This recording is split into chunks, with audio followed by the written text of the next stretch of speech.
Hello, in this video I'm gonna show you how to manually heat up the nozzle on Bambu Lab A1. Do it, go to Control, then go to Nozzle. Now you can set the temperature manually. Like for example, I think the minimum for... Actually, I'm gonna check it. I'm gonna go back.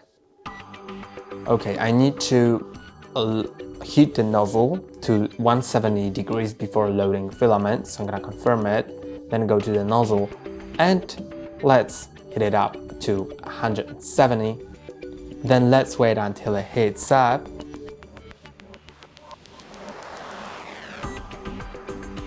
And later we can just load the filament into the extruder.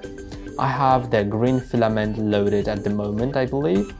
Or actually no, I think I have the orange one. Yes, it's blinking on the AMS device at the moment. Now as it's heated up, I can just load the filament a bit.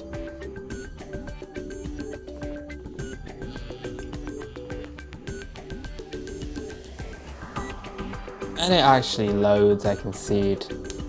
So, that's all for today. Don't forget to like and subscribe. See you next time.